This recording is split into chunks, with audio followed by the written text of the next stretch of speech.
Left me for a man with more money. When you go through like a breakup and you're just like on that like comeback arc, you're like in the gym and putting in that OT bettering myself, you know, but while also praying on my downfall of my ex.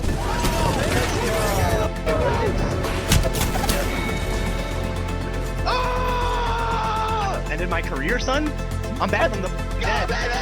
I'm back from the fucking dead. I'm never leaving. This is a story about a lunatic. So I'm just gonna myself and give you the gun and just punch?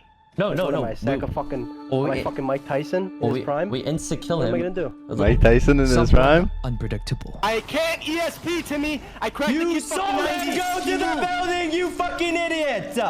And always causing trouble. It's not fucking funny. You're a fucking moron! That's what?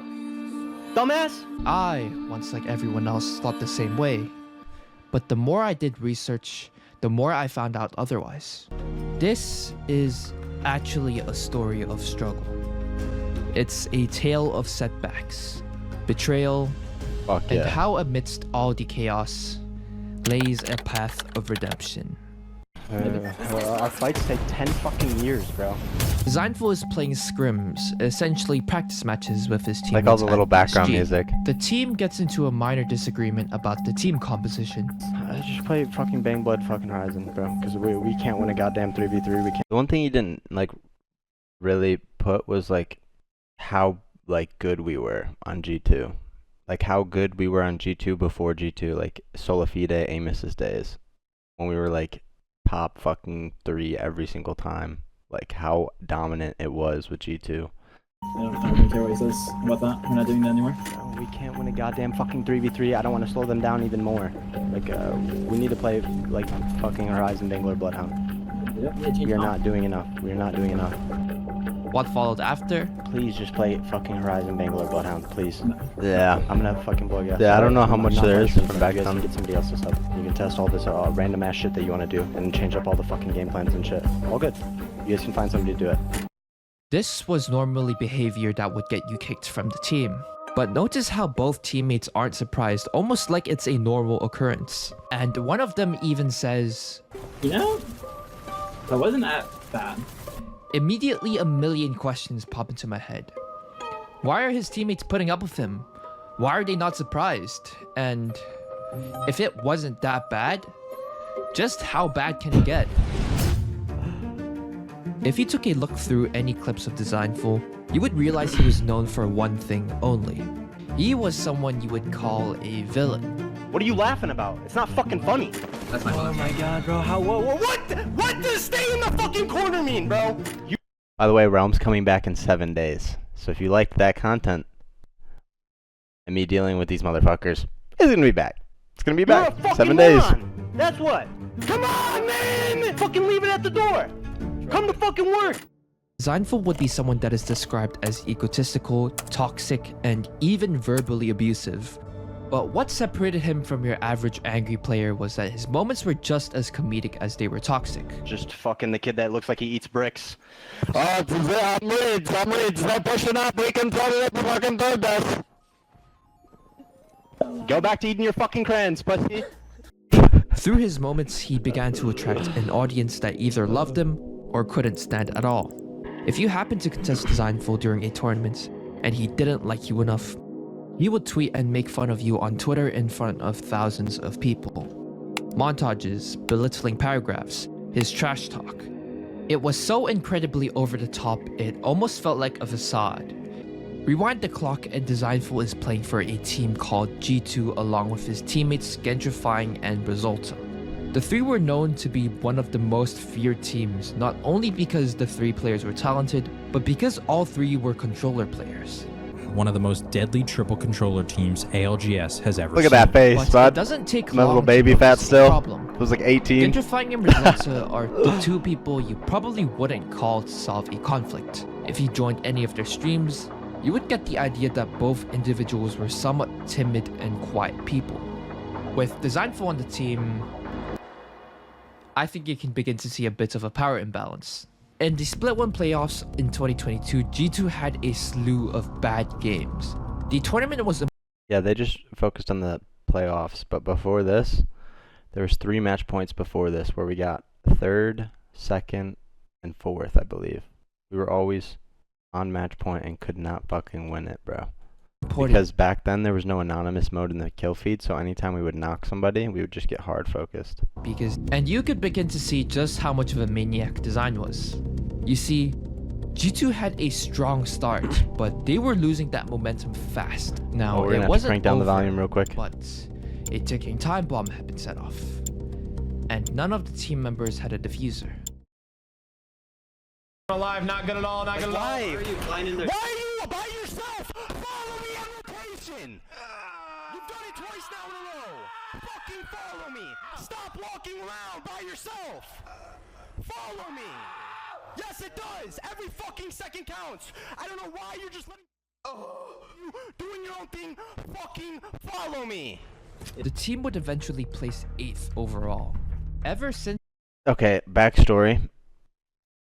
We were trying to do zone wraps and wrap behind people, and every time we would go to wrap behind a team, this motherfucker Gent would split and shoot at them. So then they would turn around and shoot at us instead of walking up on them for free. I was so fucking frustrated. It happened like 2 or 3 games in a row. I just wanted to sit there and sneak up right behind them for free. they would place 35th in the Split 2 playoffs, and a few months later, G2 makes the difficult decision of dropping Resulta and recruiting someone called Chaotic Much. We didn't drop Resulta. Gent left us for Nick Merckx for clout, and then we picked up Chaotic. It was time for He left a us. breath of fresh air He left me for a man with more money. and All a good. possibility for redemption. And while it was fine for a while, it didn't take long for the relationship to spiral, and they began to start overstepping some boundaries. I know, but like what I'm saying is it's annoying. Okay, we'll give them all the loot and we'll just let them run away. I don't give a fuck. Right.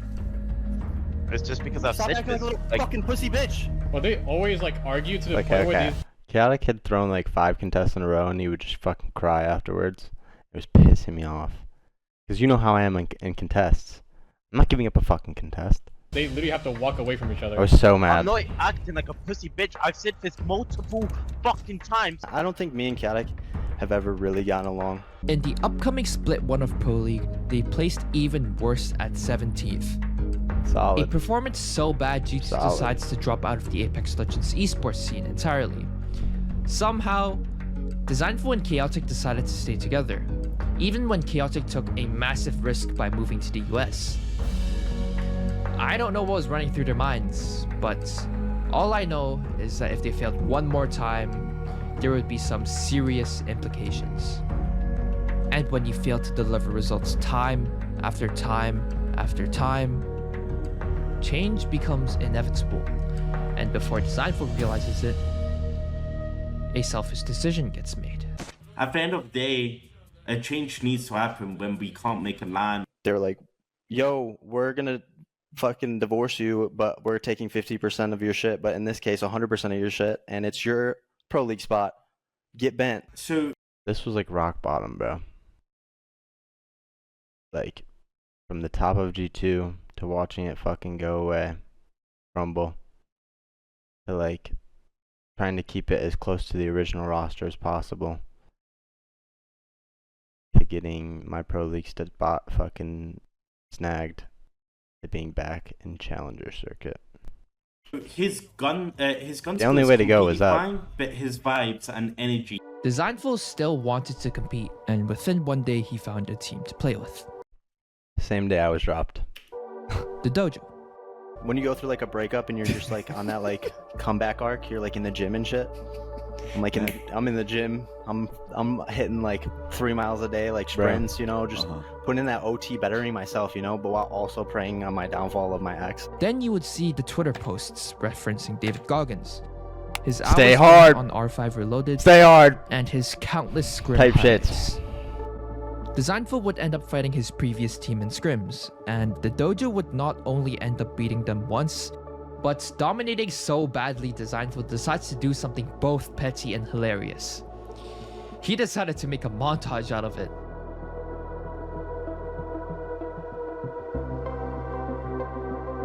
That was a banger.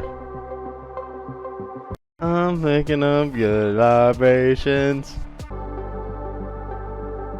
This could have been the moment when he got his get back on his old team, but he wasn't finished. Now the team was formed after the split 2 playoffs, and their only chance to qualify for LAN would be through the Top 10 teams from winners round 2 got automatically placed into finals with extra points. So Dojo was in first place in winners round 2, probably with the most disgusting performance, I think, in LCQ. I was watching Dezignful and I saw the communication, the cohesion, and the attitude with this particular team.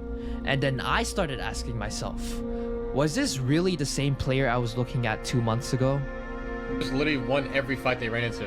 Like, they were playing from North Pad and just roll through everybody. Definitely wasn't. I mean, enemy have like changed me a lot. A lot.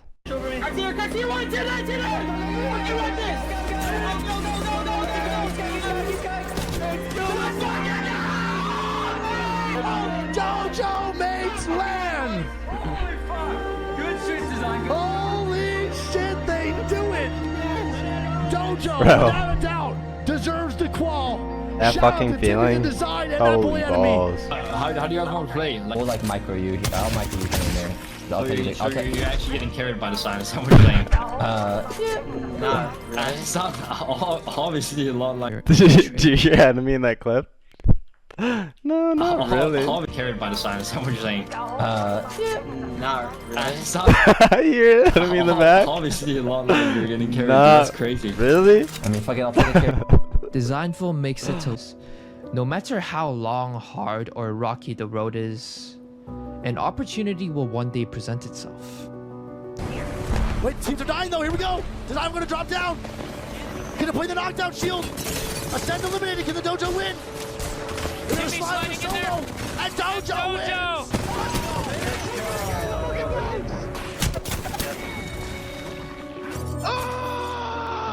Ended my career, son? I'm back from the fucking dead. I'm back from the fucking dead. I'm never fucking leaving.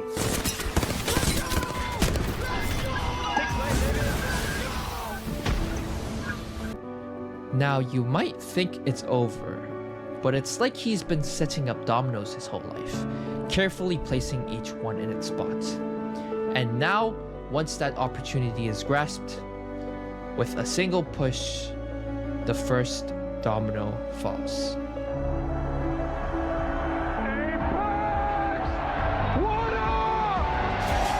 This is the moment we've all been waiting for! The Dojo in disguise! Oh my god! Another one! This is Design's game, man! It's just bittersweet. No jitters, no nothing!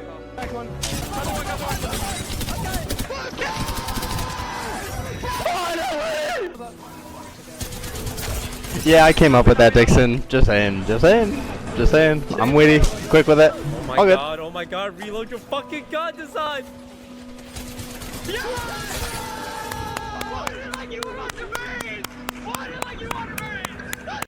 Bro, you don't understand. Before this match, we were in like 18th place, and we were talking about everything. They were like, why aren't we fighting more? And I go,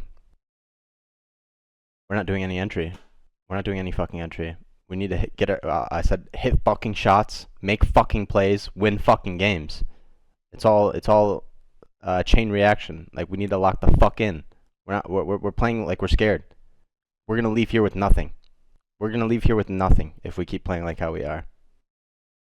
I don't know what the fuck's going on, but we need to want it like we want to fucking breathe. And it was not in that tone. It was the loudest I've ever been. It was insane. So that Bronzy was quoting it back to me.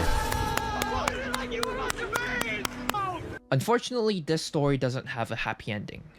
At least, not yet. Oh, enemies getting beamed, enemies getting beamed! Vince, thank you for the 35 months. Appreciate it. I'm dropping your medi. Dropping your medi. Not moist this out! I'm playing your knock. No! Play knock, play knock, play knock. Play knock. Please, please! You can tell from my voice in this clip, it was gone, bro. Do you hear me trying to say play knock, play knock? My voice gone. Oh no! How winnable was it? It was winnable if I didn't have to use my port to res enemy on the rock. If we all slid over onto the boxes instead of staying where we were, I could have ported us from there or ported us from the rock. We just couldn't all three be in the spot where they swung that corner. Fuck, they pushed us. What I think makes this story worth telling is the unseen struggles behind the spotlight. It's easy to judge someone based on a few clips or moments. But behind the anger and mistakes, there's often a person who cares deeply. Dezignful isn't a lunatic. He's just misunderstood. His journey Slightly teaches us lunatic. that even when things are tough, we can keep pushing forward. We should try to understand people before we judge them. And when we do, we might find there's more to them than meets the eye. This was fucking good, bro. This was a good ass little doc for sure. Couple parts out, but it's definitely been the best one so far. Fucking insane, man. It's so fucking good, bro. It's such a banger. Alright, we'll go into the fucking streams, huh? See how the super team's doing.